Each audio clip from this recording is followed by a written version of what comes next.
Ano na bang oras na ngayon? Oh! Kurabi ka! 2:00 ng hapon. Nakatulog ako ng kalahating araw. 2 araw nang nakalipas na tulog ka, kurabi ka. Si boss, yung underground auction. Sa bandang huli, kinancel din nila lahat. Yung ibang mga item na natira, ibebenta na lang nila online sa net auction. Tinanggap naman ni boss yun. Hindi ako naniniwala. Ha? Si boss, sabik na sabik siya makibahagi sa auction na yan mula nung una pa. Kaya hindi ko maisip kung paano tatanggapin ni boss yun ng ganun kadali. Nalaman kasi naming pinatay si Squala. Si Eliza, walang tigil ang pag-iyak. Sa katunayan, nawala din ang mga matang kulay apoy ng mga oras na yon. Pero sa sobrang pagkabigla niya sa kalagayan ni Eliza, hindi inindayan ni boss niyon. Pagkatapos nun, sinabi ni boss niyon na gusto na lang niya umuwi. Ganun pala. Sinagot at kiluha. Ayos lang silang dalawa. Sa ngayon sila'y... Nakatulog na siya uli.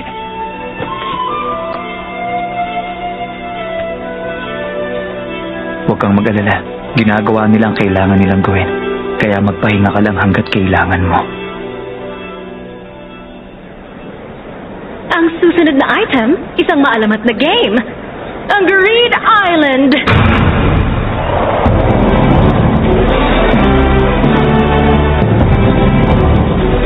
Ngayon, bago ang lahat, i-demonstrate namin sa inyong mahiwagang kapangyarihan na nakapaloob dito.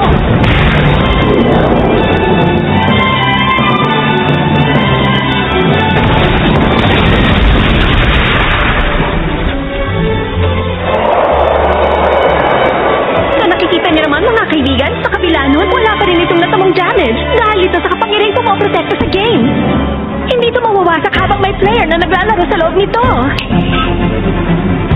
Jet Sari ang pangalan ng lalaking ito. Isa siyang player at kasalukuyan siyang nasa loob ng game at naglalaro. Sa katunayan, siya ang pumirma sa kontrata na nagpapahintulot ng in-auction ng Greed Island units na hawak namin ngayon. Kung ganun, hindi pala kay Jing ang kopyang ito. Ito ang nakasulat sa habilin na iniwan ni Jet Sari. Babasahin ko. Kapag hindi pa namin na-clear ng mga kaibigan ko ang game na to, bago ang nailaan naming petsa na nasa kontrata, ihahandog ng 7 player na active sa loob ng game na ito na kinabibilangan ko ang 7 kopya ng larong Greed Island kasama ng mga console nito sa Southern Heat Auction para mabigyan ng pagkakataon ng susunod na henerasyon mga hunter na i-clear ang game na ito at tuparin ang matagalan naming pangarap. Sa kasawiang palad, nang makuha namin ang mga nasabing unit, 2 rito nagdi-display ng message na game over.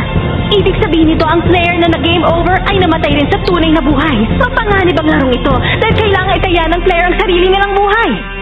Kung naiintindihan yung lahat ang panganib na kasama sa game na to, simulan na natin ang bidding sa halagang 900 million Jennies!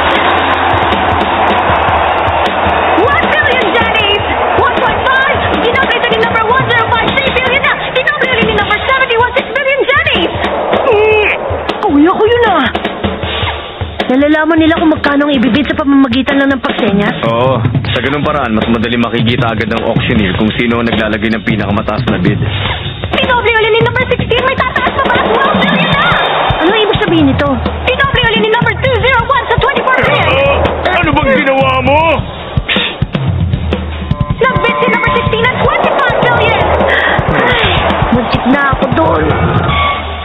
Wala ko naisipan niyang bumili ng game dahil hindi niya na-decipher yung data sa memory card na binigay ko noon. Itinaas si number 71 ang bid sa 25.5! Gaano ba kalaki yung dala niyang pera? Itinaas naman ni number 16 talagang 30.5 billion, mga kaibigan! Hindi! 30.5 billion ba? Kahit magkano pa ang kailangan ibayad. Kung makiklear natin ang game na ito, magiging sulit din ang lahat ng perang nilabas ko. Excuse po, sir. Mga hunter po kasi kami. Gusto po namin tumulong na maklear ang bagong laro niyong Greed Island. Hindi ito laro para sa mga bata. Magsiuwi na nga kayo. Hindi kami nagbibiro. Isa talaga akong pro hunter. Kalokohan yan. Ibig sabihin may hunter license ka, tama? Opo. Uy, nalimutan mo na. Sinanla mo, di ba? Wala po sa akin ngayon, pero... Sabi ko na, nagsisinungaling lang siya eh. Hindi ako nagsisinungaling. Teka, kakausapin ko sila. Kung nakarating kayo rito ngayon, patunay ngayon na hindi kayo karaniwang mga bata. Pero kahit na ganon, hindi rin pwedeng basta na lang ako maniwala sa lahat ng sinasabi ninyo. Totoong naghahanap nga ako ng mga hunter na tutulong para tapusin ang larong ito para sa akin, pero hindi ko kayo pwedeng kunin para maglaro sa ngayon. Pasensya na. Dahil limitado lang ang bilang ng mga pwedeng maglaro ng game. Hindi maganda to. Palpak ba ang plano namin? Naisip ko lang kasi, baka naman hindi na natin kailangan bilhin yung game. Ang kailangan lang naman natin yung data sa loob. Sa tingin ko, yung mga mananalo sa darating na auction ng Grid Island, maghahanap sila ng mga player na gustong sumali. Limitado lang ang mga pwedeng maglaro. Para sa bawat isang memory card kasi, game data ng iisang player lang ang kaya nitong hawakan. Kung gagamit ka ng multitap, pwedeng umabot hanggang 8 player maglalaro sabay-sabay para sa bawat isang console. Oo nga no, lahat ng 30 block ng memory card na yon, puro game save data ng Grid Island ang laman. Oo. Paano nyo nalaman yun? Kasi po meron kaming memory card na may mga save data ng Grid Island. Ibig sabihin nakapaglaro na kayo noon ng game na to? Hindi po, meron lang kaming memory card. Kung totoo yun, ibig sabihin, kung tunay nga ang memory card na hawak ninyo, hindi ito pwedeng basta hugutin at kakailanganin nyo ng isa pang item para tanggalin ang card mula sa console. Siguro yun yun! Yung gamit ng singsing. Ano? Alam din nila tungkol sa singsing? Mukhang nag-qualify ang dalawang batang ito para sa initial screening. Subukan mo sila. Marunong kayong gumamit ng NEN, tama? O sige, ipakita nyo sa akin ang REN ninyo. Opo!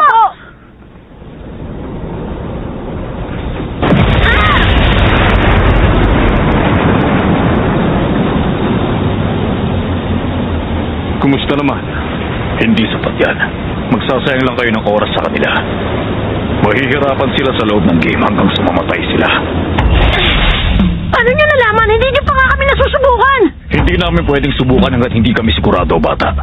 Swerte pa nga kami kung mamamatay kayo kaagad. Kung magtagal kayo sa loob nang wala kayong pakinabang, lugi kami. Habang may player na buhay pa't naglalaro sa loob ng game, hindi pwedeng i-reset o tanggalin ang memory card. Sa makatuwid, hindi kami makakapagpadala ng bagong player o makakasave. Kung susumahin, mga 100 amateur at professional hunter na ang naupahan ko para maglaro ng game na ito.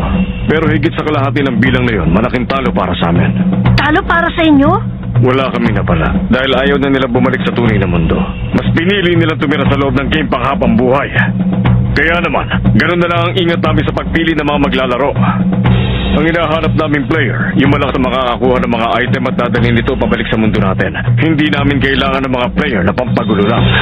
Pero malakas kami! Kaya namin gawin yun! Tsaka sino ba siya para sabihin hindi kami pwedeng maglaro? Isa siyang pro hunter na ilang beses na nakalabas. At veterano na siya sa paglalaro ng Grid Island.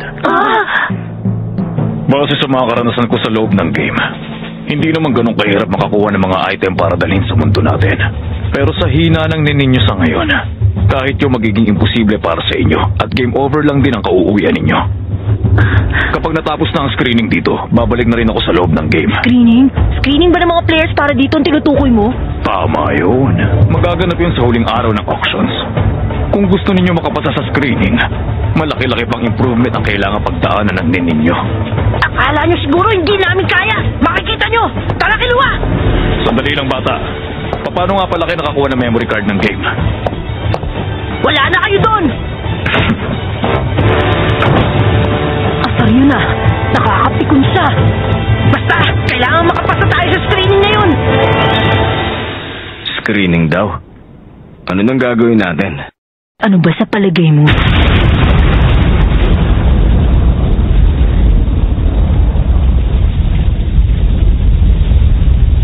Mga magnanakaw tayo. Bakit bibilhin ko kaya namang nakawin? Ayos. Bumalik na tayo sa base at laruin na natin to.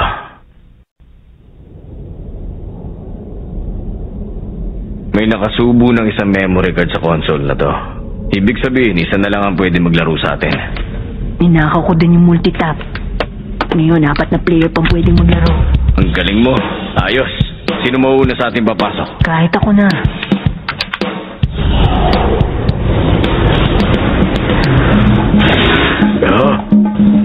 Nawala talaga siya. Nung una medyo may mga pagdududa pa ako pero... Ano naman yan? Isang maalamat na game. Gusto niyong subukan maglaro? Pasa ko. Siguro kapag ginanahan ako. Okay, Kung ganon, kita-kits na lang. Nawala din siya bigla. Ano bang klaseng game yun? Franklin! Ayon dito, isang game kung saan maaari kang mamatay sa tunay na buhay. Nakalista sa auction catalog bilang isa sa items. Nakakainis! Ang yapon talaga ng mga yun! Nakakapitol siya! Pero alam mo, sa tingin ko may punto din siya sa sinabi niya eh. Naniniwala ka sa kanya? Uy, relax ka lang dyan. Naisip ko lang kasi, maganda nga kung magle-level up na rin tayo, di ba? Magle-level up tayo? Ang Hatsu. Yung mga natatanging abilidad natin. Huh? Kung iisipin mo, si Kurapika, halos kasabay lang natin natutong gumamit ng Nen, pero nagawa niyang tapatan ng mga taga-Phantom Gang dahil sa mga natatanging abilidad niya. Na-develop niya ito kaagad.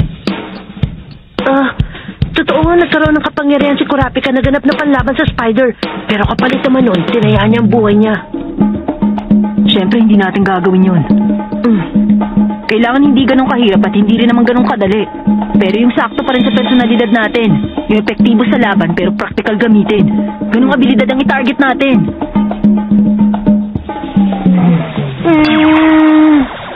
Hala, inasahan ko nang mangyayari to eh. Sige, dahan-dahanin na lang natin. Una sa lahat, ano bang klaseng abilidad ang gusto mong gamitin? Anong klaseng abilidad nga ba? Uy! Hindi pwedeng ganyan. Wala ka bang kahit idea man lang? Okay, basta gusto ko yung napakalakas. Oo, pero anong ang klaseng abilidad? Sige, ganito. Mag-isip ka ng mga bagay na pasok sa Nen-type mo. Isa kang enhancer, kaya mag-isip ka ng kapangyarihan o bagay na pwede mong palakasin. Pagkatapos nun, isipin mo kung anong gagamitin mo at kung paano mo yung papalakasin. Ano yun naman? Sige nga, ikaw, may naisip ka na ba? Oo, alam ko na, no? Kaya nga kita tinutulungan dahil nagawa ko ng assignment ko. Talaga? Ano yung sayo? Secret yun! Ha? Gon, sisimulan ko na mag-practice ng Nen ability habang maaga. Kaya mabuti pa, bilisan mo't mag-isip ka na rin ng sayo. Kung hindi, sige ka. Baka maunahan kita at ako lang makapasa sa screening. Parang ang lupit pero kung hindi ko siya ipe-pressure, hindi siya magko-concentrate. Madali kasing lumipad ang isip niya eh. Kailangan kong i-visualize ang aura ko at kuryente na pinagsama.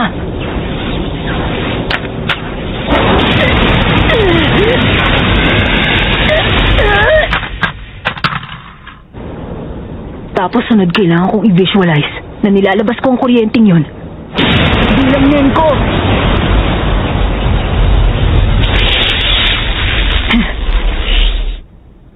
Pero sa hina ng Nen ninyo, game over din agad ang kauuwian ninyo. Nakakainis talaga. Papakain ko sa kanya mga sinabi niya. Sino kaaway mo dyan, Gon? Kurapika, okay na ba pakiramdam mo? Oo, bumaba ng lagnat ko. Okay na ako ngayon. Hindi pa siya mukhang okay eh. Pero kapag nalaman ni Kurapika na nasa York New pa ang mga Spider hanggang ngayon, may magagawa kaya ako para awatin siya?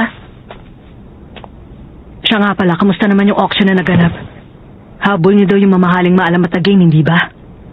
Oo. Ganun pala. Magsiscreen din pala sila ng mga player. Ano bang klaseng training ang ginawa mo, Kurapika? Nung desidido na ako mga kadena ang gusto kong i-conjure, nag-focus ako sa image training. Pumikit ako habang may hawak na tunay na kadena, tapos gumawa ng ilang daan o ilang libong drawing na kadena. Tapos pinagmasdan ko, tinikman ko, inamoy at pinakinggan ko ang mga kadena. Ang bilin sa akin ng master ko, wala ko ibang dapat gawin at isipin kundi mga kadena sa lahat ng oras. Nung maglaon, kinuha niya yung mga kadena at itinago sa akin. Doon ako nagsimulang magkaroon ng hallucinations ng mga kadena. Hindi nagtagal ang hallucinations na yan. Unti-unting bumigat at naging malamig. At pati ang tunog ng mga kadena palakas ng palakas. Bago ko namalayan, nakapag-conjure na ako ng mga kadenang gawa sa Nen. Bukod doon, wala na akong pinagkaibang training ko sa inyo. Ten at Ren lang. Alam ko na, Kurapika! Ikaw na lang ang master ko! Mas maganda yung ganon para may magsasabi sa akin kung may mali ba sa ginagawa ko. Sa ganito, may lalayo ko ang atensyon niya sa nagaganap na auction at sa mga Spider. Pasensya na pero hindi ako pwede. Hindi na ako magtatagal dito. Aalis na kasi ang boss ko bukas. At bilang trabaho ko, kailangan kong sumama sa kanila. Aalis ka na sa York New? Oo. Nag-aalala pa rin ako dahil baka manggulo ang Spider uli pero 2 araw na rin ang lumipas kaya tingin ko Siguro nakaalis na rin sila. Oo, tingin ko rin nga ganon. Pero may master kang nagturo sa'yo ng Nen, hindi ba? Ba't hindi mo siya hinga ng advice? Mas matutulungan ka niya ng wasto kesa sa akin. Natatangi abilidad ba? Hardworking talaga kayo ha? Pero masasabi ko lang sa'yo, hindi na kailangan ng mga enhancer na tulad natin ng natatangi abilidad. Bakit po? Dahil sa lahat ng uri ng Nen types, ang mga enhancer may pinaka-balancing offense at defense. Basta ma-master mo ang 10 at trends, magiging napakalakas na nun. Para ka na rin may natatanging abilidad dahil doon. Pero sa ngayon wala kaming oras magsanay ng matagal. 4 na araw na lang, kailangan makapasa kami sa... Sa totoo lang kung isa akong judge, magdidismaya akong makakita ng minadaling Nen ability. Sabihin mo, hindi ba tama naman ako? Makinig ka sa sasabihin ko. Kahit anong mangyari, hindi nyo dapat tularan ng ginawa ng kaibigan nyong si Kurapika. Siguro naman hindi ko na kailangan ipaliwanag kung bakit hindi nyo siya dapat gayahin. Opo. Alam mo ang totoo niyan. Wala kang kailangang gayahin dahil ang Gon na kilala ko, napakalakas na ng kapangyarihan at taglay. Talaga po? Oo naman. Basta tandaan mo lang lahat ng bagay na nagagawa mo na. Isipin mo itong mabuti. At makukurin ang sagot sa problema mo lang hindi mo na mamalayan. Oo. Hingi po ng hint. Sige na po, please. Mukha talaga nagmamadali ka matuto agad, ha? May mga bagay na hindi pwede madaliin. Ang mga karanasang dala ng panahon ng pinakamaganda. Kung hindi lang dahil sa deadline na to, sang-ayon naman po ako sa sinabi nyo. O sige na nga, bibigyan kita ng malaking hint. Nung ipinakita niyo ang Nen ninyo doon sa nagngangalang Chusguera, ang pinakita niyo sa kanya, normal na rin niyo lang, tama ba? Opo. Sa susunod, ipakita mo lahat na nagagawa mo ng sabay-sabay. Sabay-sabay? Tama. Ganun lang ang gawin mo. Ipakita mo lahat ng kaya mong Nen at dapat sabay-sabay.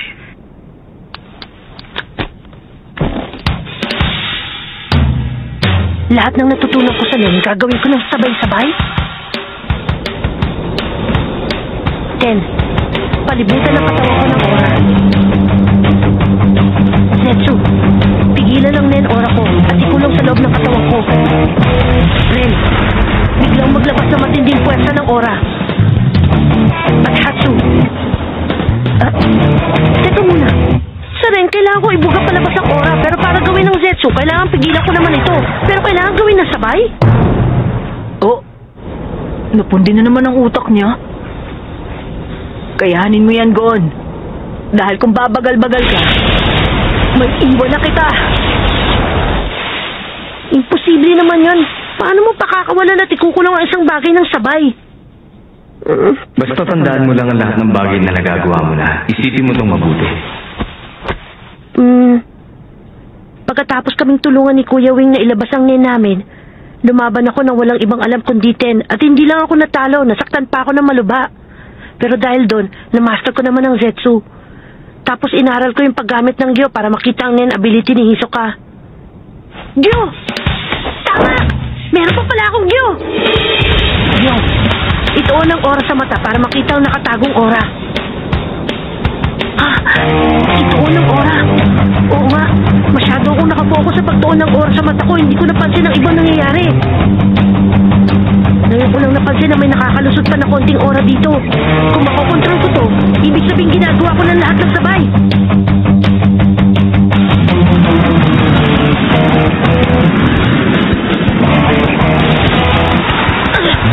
Ayaw! Nagawa ko! Bakit ganun? Nung sandaling nawala ang konsentrasyon ko, nakawala ang aura. Pero nagawa ko na! Kung may bubuhos ko ang lahat ng Ren aura ko sa isang bahagi, napakalakas na kapangyarihan nun. Gusto ko na masubukan ang kapangyarihan ito. Hindi ako makapaghintay na gamitin ito. Gon, tandaan mo, may mga bagay na hindi pwedeng madaliin. Ars! Sa wakas mukhang may naisip na siya. Hindi ako magpapahuli sa'yo. Gon! Malapit ang matuklasan nila Gon at Killua ang kanilang mga panibago at